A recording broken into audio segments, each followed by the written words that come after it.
아시다시피 저는 추가분담금 대책위원회 이우병직입니다. 지난주에 이어 이제 2주 연속으로 하는데요. 갑자기 조합에서 엉뚱한 얘기를 해서 이제 저희가 확인하다 보니까 아주 중요한 사실이 발견돼서 같이 말도 안 되는 일이 벌어져서 이 부분에 대해서 조합원님께 좀 더 자세히 설명을 드리고자 이렇게 오늘 갑자기 간담회를 마련하게 되었습니다. 근데 갑작스럽게 마련한 간담회인데도 불구하고 이렇게 많은 조합원님들이 참석해 주셔서 진짜 감사드립니다. 또 이 부분에 대해서 설명하기 전에 간단하게 먼저 몇몇 분들이 이제 이번에 정관 변경에 대해서 다시 한번 여쭤보시는 분들이 있어서 지난번에 설명을 해드렸지만 원래 이제 그걸 바꾸려고 했는데 이제 정관이 바뀌게 되면 이렇게 이제 저희들이 이렇게 돌아다니잖아요. 그죠? OS용뿐만 아니라 여기서 이제 저희가 같이 돌아다니면서 하는 것 자체도 안 되게 만들어지려고 하거든요. 그러다 보니까 그게 정관이 바뀌면 이번 총회를 할 수가 없어서 저희가 그 부분만 빼놨다가 이번에 같이 하는 그런 부분은 좀 이해 좀 해주시고요. 자, 이 부분에 대해서는 지난 주에도 이제 설명을 해주신 백승호 조합원님께서 설명해 주시도록 하겠습니다. 네.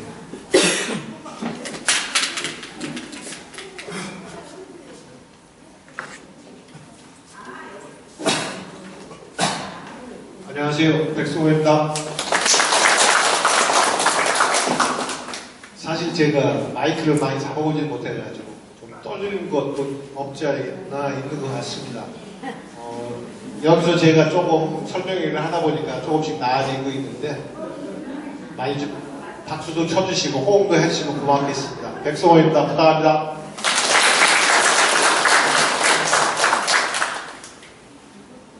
저희들이 여기 모이신 이유는 딴 거 아닙니다. 그냥 현대에서 조합이 빨리 입주한 이후에 아무런 탈 없이 등기만 내줬으면 여러분들께서 모이시지 않았었을 것입니다. 근데 어느 날 갑자기 입주하고도 2년이 넘은 시점에서 추가 분담금을 내라고 하니까 모두가 분노하셨습니다. 그런데 저도 이 추가 분담금에 대해서 크게 생각지 않고 있다가 그래도 입주하고 나서 2년이 넘었으면 상당히 부당하다는 생각을 갖고 있었는데 어느 날 이 대책에서 같이 좀 일하자고 해가지고 나와 보았는데 하나씩 살펴보다 보니까는 상당히 불합리한 점들이 많이 발견이 되고 있습니다. 그래서 많은 깊이 있게 조사를 못했는데 일부 발견되는 점부터 하나하나씩 이렇게 말씀드리고자 그리고 엊그저께 지난 금요일에 목요일에 조합에서 갑자기 문자를 돌렸습니다. 응암 8구역입니다 하고서는 소위 사자회담이라고 하는 것을 문자를 돌렸더라고요.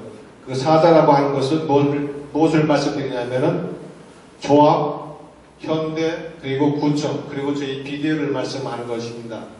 그 네 개의 당사자들이 모여서 합의를 하면은 좋은 결과를 얻을 수 있는데 왜 대책위가 그것을 협의에 응하지 않고 협상을 깼느냐 그런 질책이 떨어지고 있더라고요.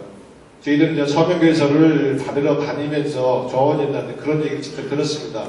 왜 그 협상에 응해가지고 빨리 등기를 내면 될 걸 가지고 그렇게 어렵게 고생하고 또 대책위원들이 새롭게 임원으로 선임이 된다고 한다 하더라도 그 사람들하고 새로 들어간 사람들하고 차이나는 게 무엇이냐고 차이나는 거 많습니다.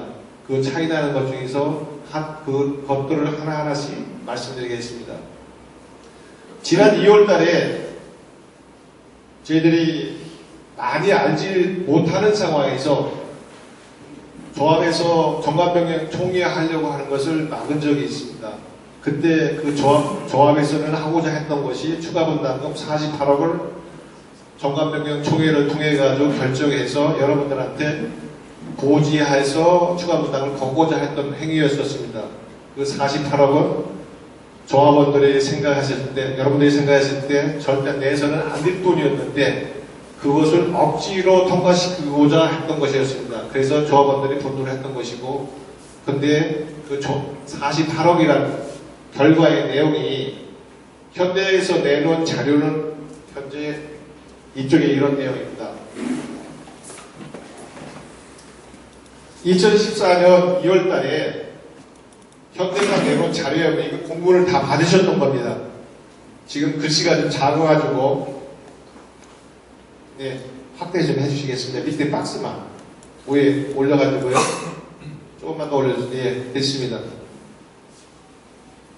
이때 정관병행 총의를 해가지고 통과시켜주면은 자기네들 48억만 받고서는 소유권 이전 등기, 보존 등기하고 소유권 이전 등기를 전부 다 한다고 해준다고 했던 내용입니다. 근데 못 받았다고 주장했던 공사대금이 미수금이 284억 원, 공사비 금융비용 87억 원, 기타 32억 원, 합해갖고 403억이 남았다고 주장하였습니다. 그리고 조합의 재산이라고 하는 조합의 재원, 연부제 잔금, 일반 부담금을 얘기합니다. 143억, 임대아파트 잔금 15억, 통장 14억이 있다고 얘기를 했습니다. 그래서 172억, 403억 빼기 172억, 그러니까 231억이 모자르니까 그 중에서 자기네들이 상가를 싸게 사주는 대가로 71억 인정하고, 그리고 자기네들이 금융비용 64억을 깎아줘서 23억과 요 금액을 합쳐가지고 자기네들 그 중에 또 48억을 감해줘서 조합원들한테는 48억만 달라고 했던 내용이었습니다. 그런데 자기네들 계산 자체를 이렇다 할지라도 이것은 이 자체는 정당한 계산 내역이 아니었었습니다. 공사 미수금이라고 하는 284억이라는 게 우리 조합원님들은 잔금 안 내시고 입주하신 분들이 없습니다. 그런데 조합에서 공사비 미수금이 남았다고 하는 284억은 사실은 못 받은 일반 분양금과 임대아파트 잔금 이러한 금액에 한해해야 될 텐데 이 두 개를 합쳐 보면 158억에 불과한데 284억이 남았다고 하는 것입니다. 그러면은 130억 정도는 어디서 발생된 금액인지 확인할 길이 없었습니다. 두 번째, 공사비 금융비용이란 것. 공사비 금융비용은 저희들이 입주하고 나서 잔금을 다 내는데 이자 발생해야 될 이유가 하나도 없습니다. 근데 이자가 발생하고 있다고 주장하였던 것입니다. 세 번째, 기타 비용 32억. 기타 비용 32억이라는 그런 계정 과목은 도대체 어디서 나온 것인지 모르겠어요. 이것이 뭘 얘기하는 것인지, 등기를 앞으로 내주겠다고 하는 비용에서 그런 비용들을 얘기하는 건지 아니면 자기네들의 비자금을 얘기하는 것인지 알 길이 없었습니다. 또한 그때 당시에 통장에 14억이라는 돈이 있었습니다. 다음 페이지입니다. 이것이 여러분들이 지금 요즘 받으신 현대건설에서 보내온 공문의 뒷장에 있는 비용계산서입니다. 앞장을 좀 넘겨주시겠어요? 이 앞페이지에 보면은 일부 조합원님들의 총회 결의 없이는 부담금을 징수할 수 없다는 잘못된 법률 지식을 근거하여 부담금 납부 의무를 의도적으로 희피하고 있어 불가피하게 공사대금을 해소하기 위해 소송을 우선적으로 미납자 53명에게 제기한다고 하고 있습니다. 이 54명이라고 하는 것은 뭘 얘기를 하냐면은 지난 9월달에 10월달에 가압류한 53명을 얘기하고 있습니다. 이것은 별도로의 준비를 하고 있으니까 다음 설명을 드리고, 이 54명에 그리고 또 이 아랫부분에 보면은 아랫부분에는 앞으로 403억에 대해서 계속해서 전 조합원들한테 소송을 하겠다고 협박을 하고 있습니다. 이 403억을 가지고서 소송을 하게 되게 된다면은 조합원님들한테 상당히 많은 금액이 돌아갈 것 같은 것을 우려하는 조합원님들이 상당히 많은 우려를 하고 있습니다만은 이것은 앞에서도 조금 설명해 드렸던 것이 해당 크게 염려할 금액이 아닙니다. 다음 페이지요. 여기에서 403억이라고 합니다. 403억. 공사비 미희수금 284억 원. 앞에 주장한 거나 2월달에 주장한 거나 이번에 주장한 거나 금액은 똑같습니다. 근데 공사비 이자가 앞에서는 87억이라고 했는데 11월달에 114억으로 늘었습니다. 114억이라는 이자는 2012년 4월부터 2014년 10월까지, 즉 우리 조합원들이 전부 입주하고 나서 현재까지 입주한 날부터 연체 이자율 연 14%한 이자로다가 계산을 하니까 284억에 2년 반 동안 114억이라는 이자가 나왔다고 하는 계산이거든요.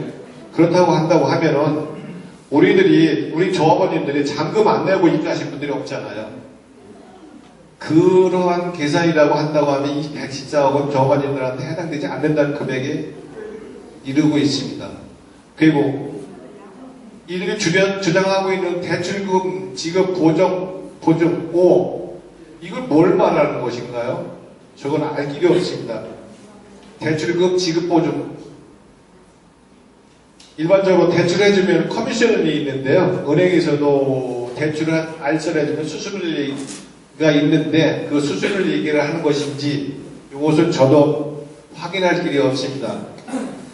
그리고 또 옆에는 사업비 403억 말고 등기비 세금 별도 등기도 안 내주겠답니다. 세금도 우리가 내야 된다고 합니다. 그러니까 앞으로도 지금 이 403억을 가지고도 돈을 내고 나도 앞으로 청사청에서 또 이러한 돈을 가지고 추진을 하겠다고 하는 얘기입니다. 즉 이번에 추가 분담금을 내도 앞으로 청사청 일을 하게 되면 또 돈을 낸다고는 낼 수밖에 없다는 얘기를 여기서 미리 표시하고 있는 것입니다. 조합원의 재원. 일반 아파트 분양금 140점은 똑같습니다. 임대아파트 15억 못 받았다는 건 맞습니다. 상가 매각 예상가 71억, 178억짜리를 71억에 가져가겠다고 합니다. 그렇게 했을 때는 조합의 재산은 229억보다 평가되는데, 조합재산은 229억도 평가되는데 부족분이 174억이라고 합니다. 그런데 이 계산은 이렇게 얘기하고 있습니다만 지난 2월달과 11월달하고 지금 차이나는 점이 있습니다. 차이나는 별도의 도표를 저희가 이거 작성을 못하고 칠판에다 그렸는데 혹시 보이는지 모르겠습니다.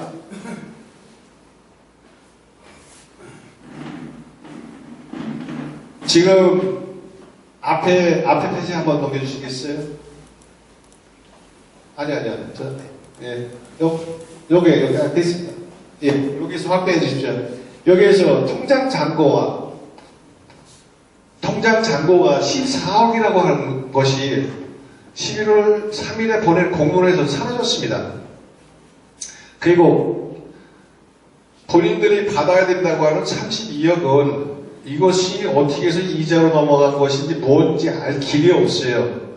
그런데 한 가지 똑같은 건 있어요. 자기네들이 받아야 된다고 하는 공사비는 소송할 수 있는 금액은 2월달에도 403억이고 11월달에도 403억이다. 요 금액은 총 금액은 똑같습니다.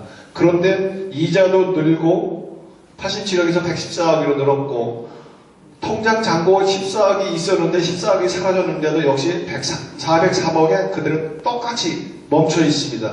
그것은 도저히 이해할 수 없는 계산법으로 저로서는 인정하기 어렵습니다. 다음 페이지요.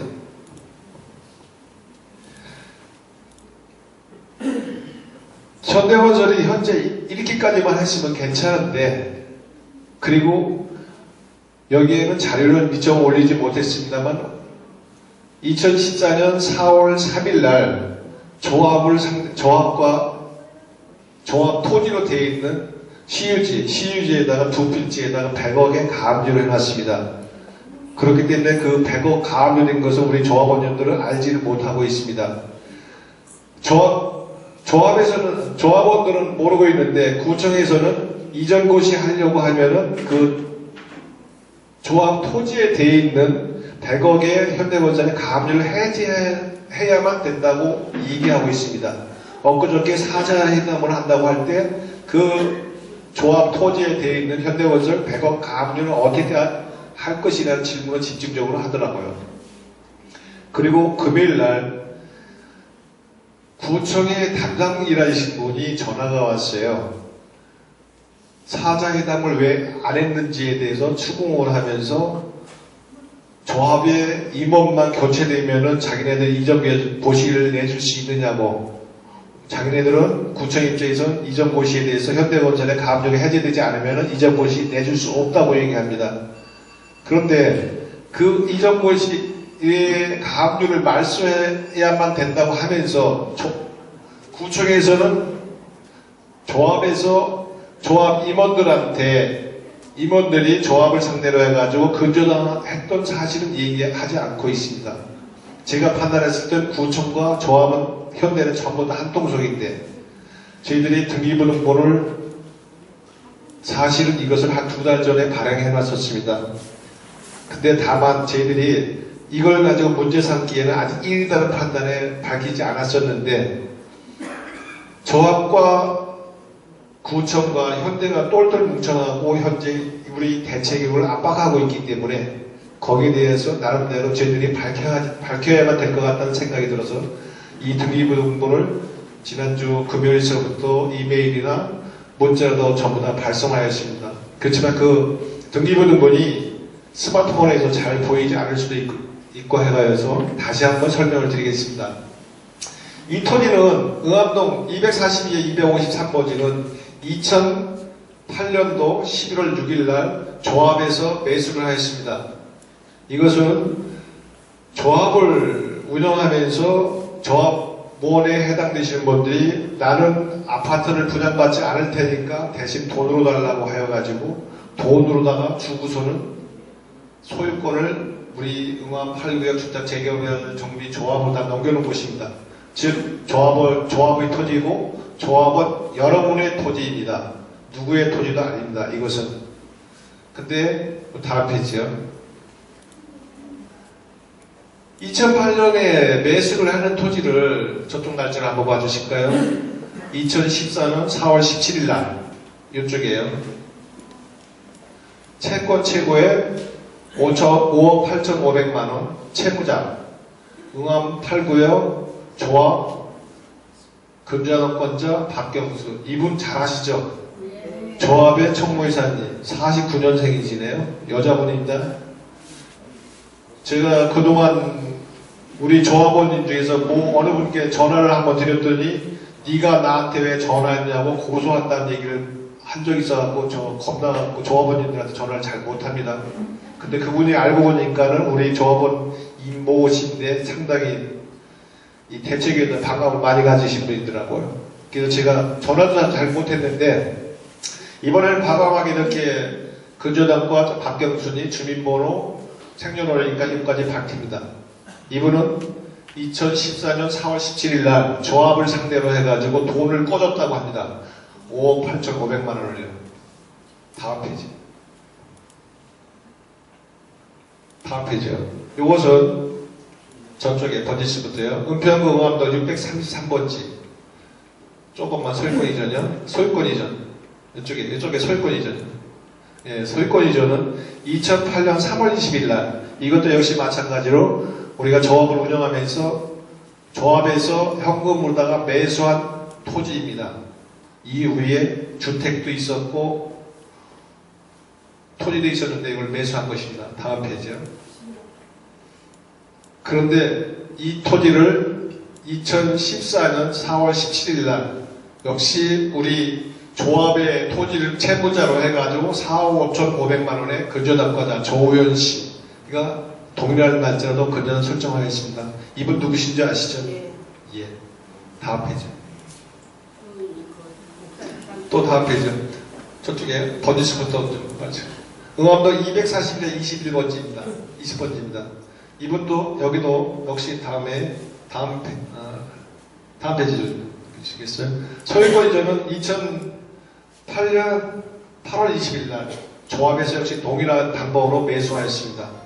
이것은 8억 4,500만 원에 조합을 채무자고 하고 근저당 거는 김성애 씨. 이분이 돈을 빌려줬는지 사기를 한 건지 이렇게 근저당 설정을 하였습니다. 다음 거냐. 이것은 의암동 241에 105번지. 이거는 2008년 10월 16일 날 역시 협의추도 현금으로다가 매수한 조합의 토지입니다.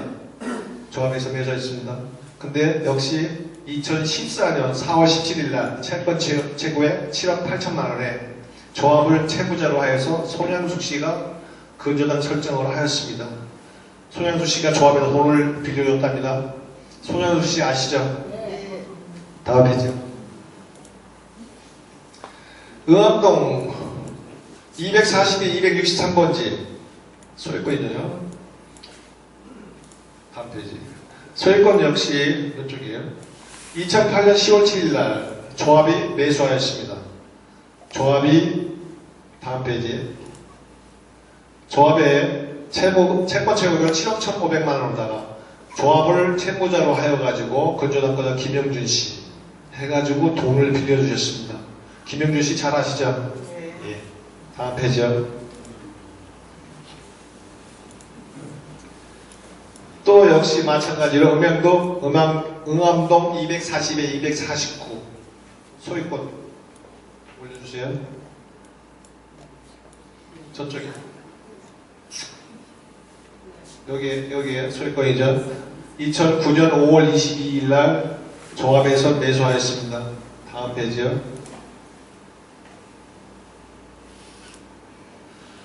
채권 최고의 4억 5,500만 원에 조합이 채무자로 해서 이영재 씨가 근저당 설정하였습니다. 이분도 조합 임원 중에 한 사람으로서 잘 아실 것입니다. 예, 다음 페이지 넘겨주십시오. 이상 토지 6건입니다. 현재 조합원 여러분들의 토지인데 조합의 토지 명의로 되어 있을 뿐이지 조합의 토지라고만 할 수 없는 것이고 조합원 여러분들의 토지입니다. 그것을 조합원님들의 동의 없이 근저당 설정하였습니다. 그 총 금액은 얼마냐면 38억 5천에 이르고 있습니다. 그 38억 5천은 어떻게 하려고 하는지 잘 모르겠습니다. 근데 그 38억 5천과 통장 잔고 14억을 합쳐보니까 52억 3,500만 원입니다. 52억 3,500만 원은 구청에서 얘기하는 이전고시 할 때는 가압류 현대건설 100억짜리 그리고 근저당 38억 5천만 원짜리 이 모든 게 저희 조합 토지에서 말소나 해지가 돼야만 이전고시가 가능합니다. 그러면은 말소나 해지한다는 얘기는 그 얘기는 뭐냐면은 현대건설에 100억 주고 그리고 이 임원들의 38억 5천만 원도 역시 갚아야 된다는 얘기입니다.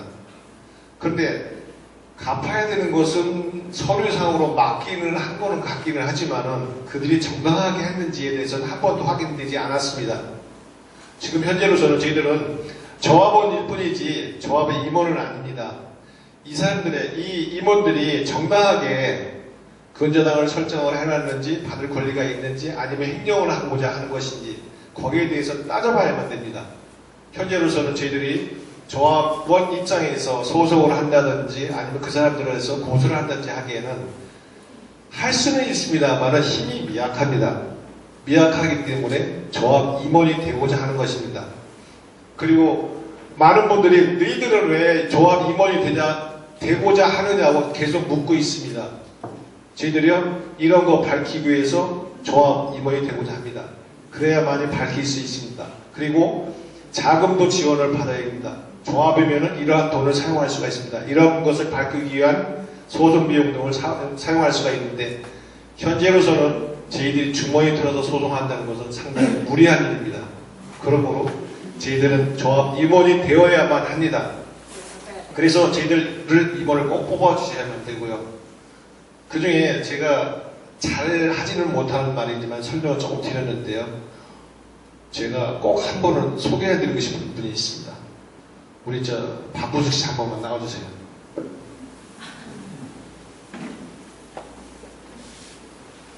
제가 말을 아주 잘하거나 재밌게는 못하고 있습니다. 있는 상황만 열심히 말씀을 드렸는데 우리 어느 날 아주머니에서 지금 전사가 되고 있어요. 굉장히 힘들어하고 계세요. 그리고 많이 지금 전사가 돼버려졌어요. 이분께 앞으로도 만날 기회가 많고 지금까지 만나보셨지만 힘찬 박수 한 번만 해주세요.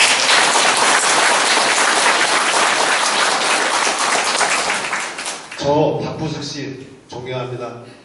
여러분, 우리 박부석 씨 같은 분 많지 않습니다. 우리 힘을 실어주십시오. 그리고 제가 설명은 요 정도만 할게요. 제가 많이 안 해봐가지고 훔쳐내요. 근데 저 뒤를 이어서 우리 저 김상률 검사님 잘 아시죠? 예, 이분께서 우리 향후의 대책에 대해서 궁금하신 거 많으실 거예요. 이분들을 어떻게 처리하면 되는지, 우리 등기 어떻게 내면 되는지, 우리 어떻게 하면 이전부시 내는지 막 질문해 주세요. 다 답변해 주실 겁니다. 김상률 대표님 모셔보겠습니다.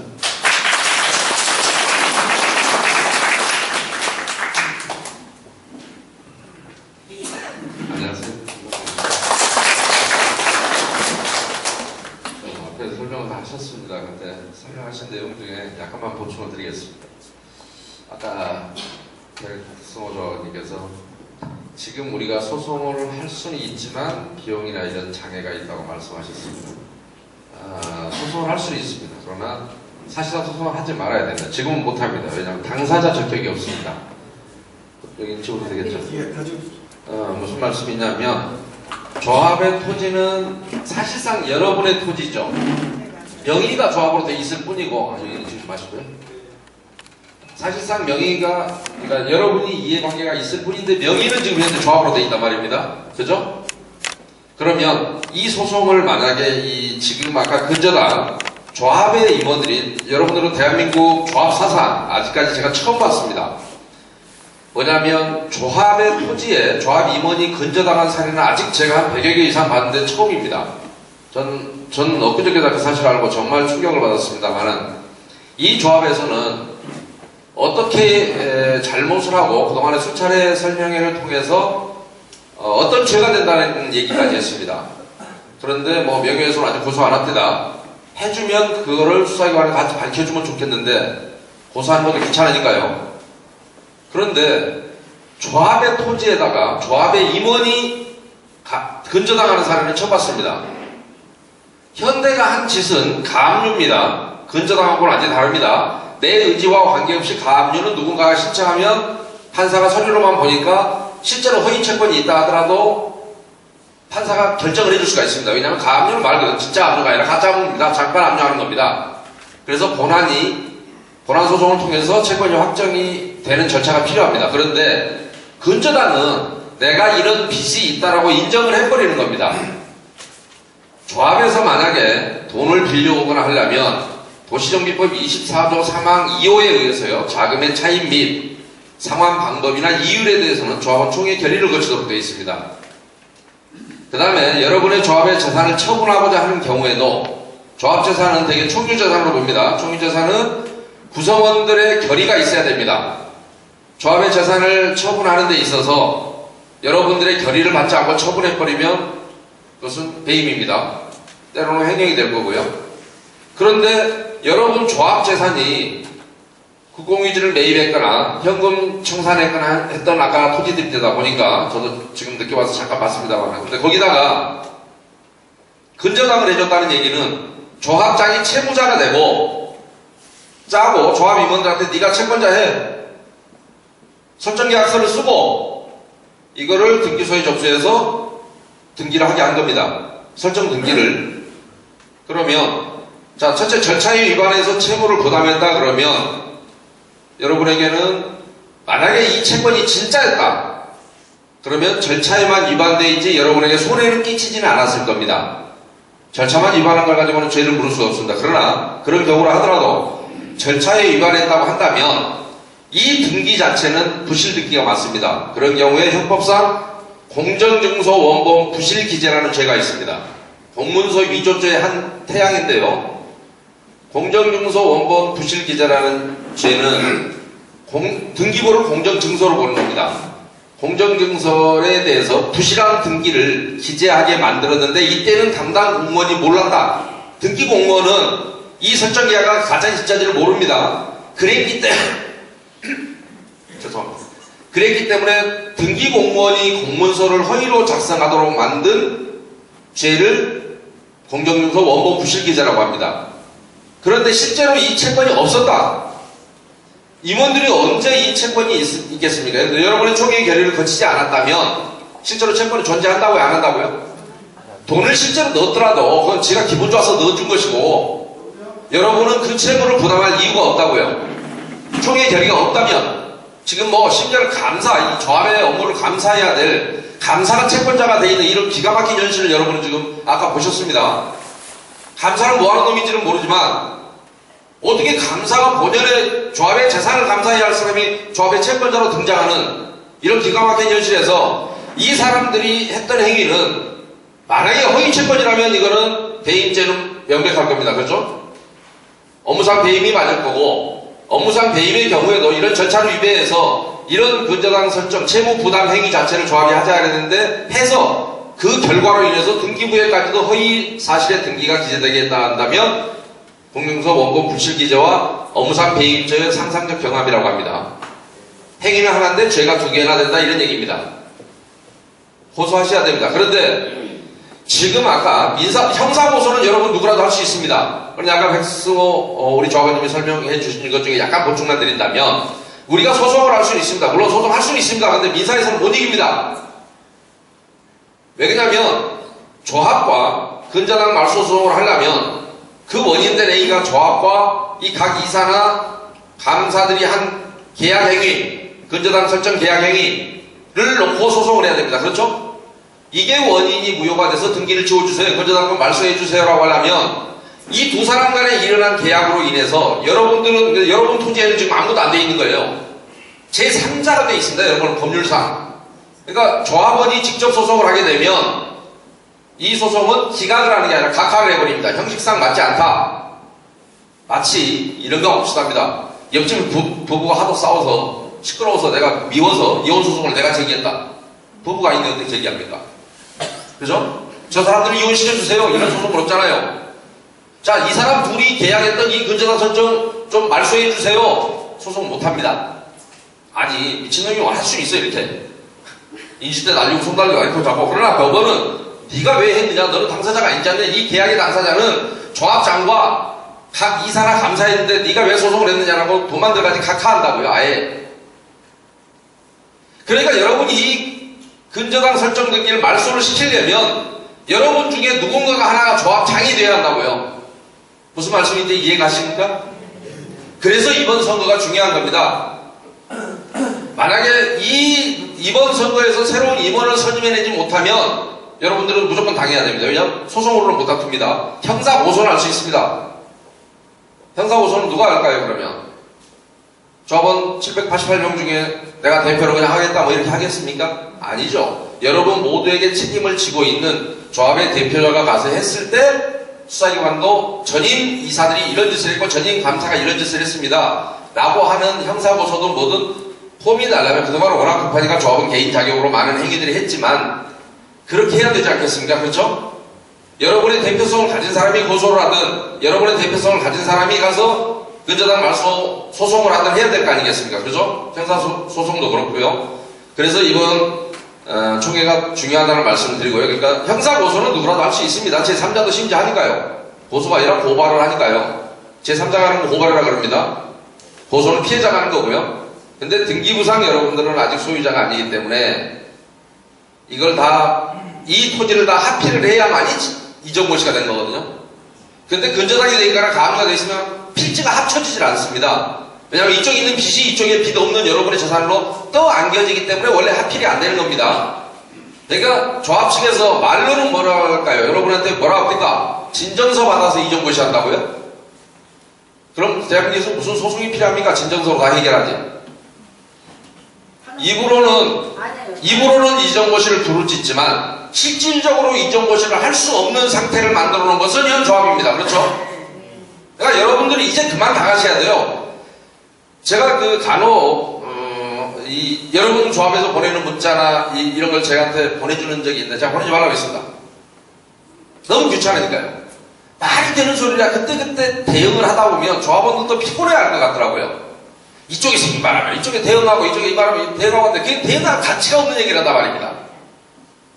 여러분들은 좀 우습게 본 것이죠. 흔들어 놓으면 뭔가 이 총회가 안 될 거다. 그러면 총회가 안 되면 자기들은 지금까지 이런 목적을 다 달성하면 될 거 아닙니까? 그죠? 총회가 안 되면 자기들이 뭐 근저당 했던 것도 빼가고 뭐하고 다 한 다음에 이정것을 한다. 끔찍한 일이죠. 시공사에 줄 돈이 없다는데 어떻게 조합 토지에다가 이정것을 합니까? 이거 근저당을 합니까? 언제 여러분이 그 돈이 들어오는 걸 보기나 했습니까? 결국은 이 돈은 여러분의 돈이라고요. 핏질을 합치고 이정것을 하려면 각 필세 전체 지금 개인별로 여러분 다 띄어져 있잖아요.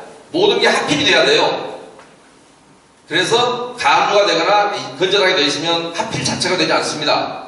부동산 등기가. 그래서 이정것을 못하는 겁니다. 원초적으로 못하게 만들어 놓고 여러분에게는 입으로는 해주겠다. 그런데 더 끔찍한 것은 어떻게 된 게 조합장이 채무자가 되고 이사와 감사를 채권자로 해서 여러분이 미래에 취득하게 될 재산에 대해서 그 땅이 넘어오지 않으면 여러분 등기고 뭐고 못한단 말입니다. 그런데 그런 행위에 대해서 여러분 카페에 공지가 되고 해도 조합원들이 가만히 있습니다. 왜 그럴까요? 대한민국 법치국가라 그러죠. 저 생각 같아서 패 죽여버리고 싶은데 법치국가 됐습니까? 그죠? 그런데 그 짓을 해놓고도 문자로 장난을 치고 있는데 여러분 흔들고 있어요. 여러분은 많이 깔본 겁니다. 바보 취급을 하는 거죠.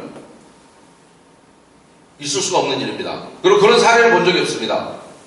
조합의 비리에 대해서는 공통적으로 많이 얘기했습니다만 여러분에게 계약하면서 JSC나 준선이 총회의 사전 결의를 거치지 않고 상당 금액을 계약을 체결했다고 지난주에 설명을 드렸었죠. 그 전에도 한번 설명드린 바가 있고 그 회사는 2년간 토목 실적이 4억이 안 되는 회사였는데 응한 7, 8%를 통해서 약 150억 이상을 계약을 했다.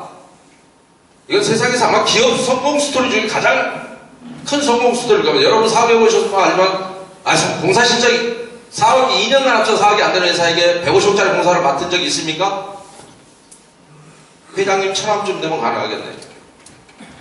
마누라한테 잘 보이려고. 대기업 회장이 천함쯤 되면 가능할 거예요.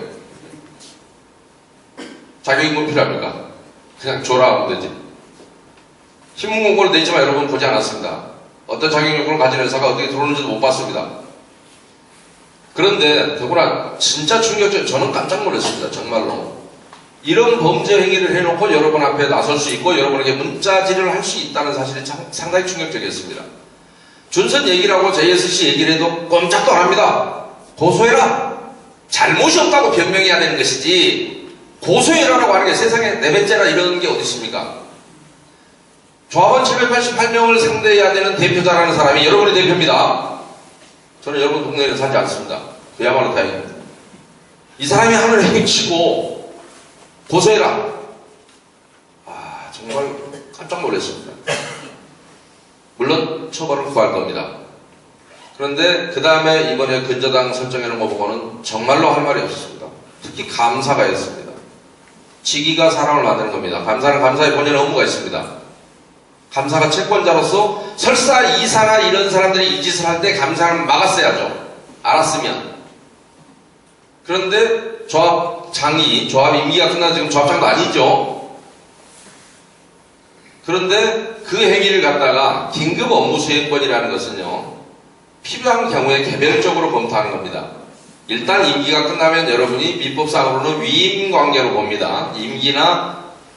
임기가 끝나면 여러분이 위임해준 관계는 종료가 돼서 이제 여러분과 조합장이나 조합 임원들은 똑같이 위치입니다. 그냥 조합원입니다. 다만 등기부상 아직 후임자가 선임이 되지 않았기 때문에 대외적으로 긴급한 업무를 할 필요가 있었을 때는 긴급 업무 수행권을 인정하겠다는 게 민법 691조고 이것은 어디까지나 개별적 구체적으로 검토해야 할 사안이다라고 대법원에서도 이야기하고 있습니다. 무조건 다 인정하는 게 아니고. 그런데 어떻게 여러분이 요구에 의해서 총회를 해달라 했더니 2달 동안 안 했지 않습니까? 그러고 나서 법원에 총회 개최 허가 신청을 넣은 게 4월 1일입니다. 그리고 5월 21일 날 여러분 결정이 났죠. 그랬더니 이 사이에 이제 여러분이 혹시라도 총회 개최 허가가 돼서 여러분이 들어오면 자기들의 잘못을 지적할까 봐서 조합의 토지에다가 근저당을 이 사이에 했다. 아까 4월 17일이었습니까?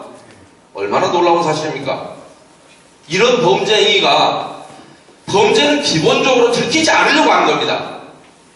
그런데 여러분 조합에 오면 이 범죄는 들키지 않을 수가 없습니다. 왜냐하면 등기부에 딱 나타나니까요. 등기부로 나중에 지워지는 한이 있더라도 추후에 아예 없어버릴 수는 없지 않습니까?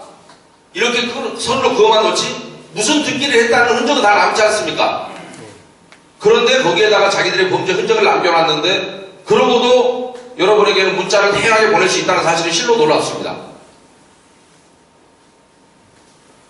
앞에서 비단 지금 하시는 분들 일부는 왜 저 사람들이 임원이 됐을까? 이 책임을 누군가는 져야 되지 않겠습니까? 여기 오니까 서로 임원 안 하실랍니다. 근데 누군가는 앞서서 이 일을 조합원을 대신해서 해결해 줄 사람은 필요하잖아요. 이 정도 해야 될 거 아니겠습니까? 그죠? 그 다음에요. 공사비, 미수액, 잔금 그쪽은 요구할 가치도 없으니까 그만합시다. 공사비, 미수금, 잔금도 제가 그냥 총괄적으로 아까 자세하게는 여러분이 설명을 들으셨으니까요. 총액 284억입니다. 가압류는 100억을 했다고 합니다. 그런데 자기들이 못 받은 총 금액은 공사비, 미수금 284억이에요. 총 403억이라고 합니다. 근데 여러분한테 48억만 주면 용서하겠답니다. 그 전에 스토리입니다. 근데 이것마저도 여러분이 총회에 와서 관리처분 통과시켜주면 10% 깎아주겠답니다. 여러분 다 들었던 얘기입니다. 이거 가지고 양이 안 차면 현장에서 플러스 알파도 주겠답니다. 도대체가 대기업 재무관리 시스템 치고는 뭔가 이상하지 않습니까? 누구 마음대로 이렇게 하는 건가요? 그때마다 정수현 사장님이 결제해서 그런가요? 저는 이 조합에 이거 따져보는 거 아무 의미 없다고 생각합니다. 아까 무슨 법문 내용 중에 뭐라고 얘기하더라? 잘못된 법률, 총회 결의가 있다는 건 잘못된 법률이라고요? 그랬으면 지가 2월 달에 했을 때, 가압류 여러분한테 신청했을 때, 동대표 10분한테 신청했을 때 지가 이겼어야죠. 기각당했지 않습니까? 총회 결의가 없다고. 근데 그것이 잘못된 법률입니까? 법률 지식입니까? 아무 얘기나 막 합니다. 대한민국 초인류기의 현대 간직거리는 아닙니다. 아무튼 현대가 여러분과 저를 많이 미워합니다. 한 5군데에서 지금 하기 말는 대로 당했다고 왕삼에서 지금 온갖 짓을 다 하고 있습니다. 시끄럽군요. 그런데 여러분들이 공사비 연체 이자를 보실 때요, 이 다음에 이제 들어가시는 임원들 잘 보십시오. 당선 되시는 거죠? 잘 보셔야 될 게 과거에 어느 모 단지, 봉천동에서 안양으로 하는 아주 대형 단지가 하나 있습니다. 시공사는 백산이었습니다. 여기 같은 경우 어떤 게 있었냐면,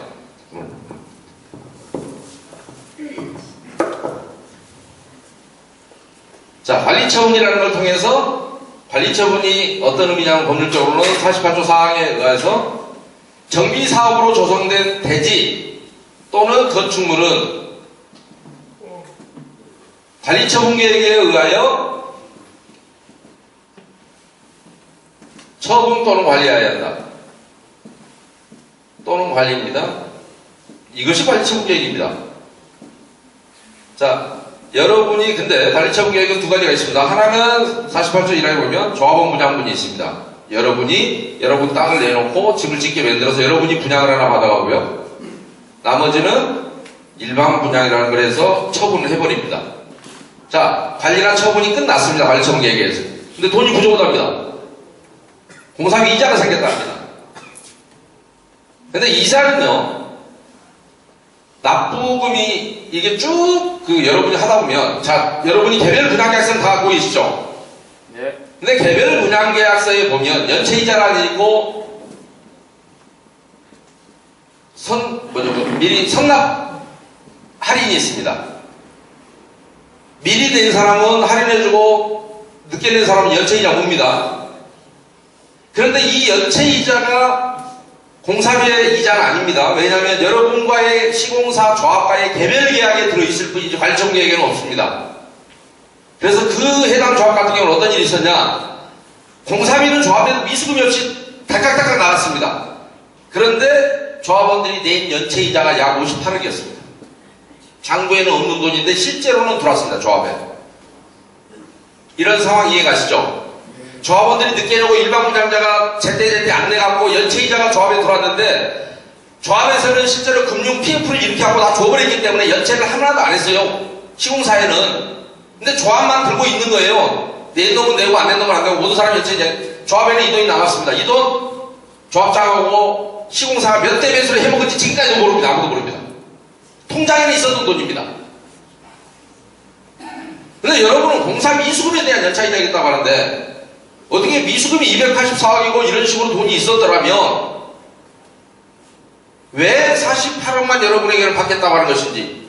그러면 가압류 때는 뭘 갖고 100억이라고 했는지 모르겠습니다. 그죠? 일관돼야 될 거 아닙니까? 돈 받을 놈 입장에서는 금액이 일관돼야 될 거 아니에요. 얼마를 달라고 하면 뭐 때문에 그런지 계산이 좀 맞아야 될 거 아닙니까? 그래야 줄 놈이 주지. 그때마다 다른데 왜 가압류는 100억이고 뭐는 얼마고. 그래서 이거는 맞춰보는 거 자체가 의미가 없습니다. 안 맞다. 여러분이 들어가서 보기 전에 모르겠다. 왜 2월달부터 불과 몇 개월 사이에 이자가 금융비용이 87억에 114%로 왜 이렇게 늘어나는지 모르겠다. 연 14%라면서 근데 왜 이렇게 늘어나요? 그래서 여러분들이 실제로 연체이자는 막상 개별계약을 이렇게 시공사는 두 가지 형태로 해버리기 때문에 이들에게 받은 금액을 이들은 개별적으로 연체했을 때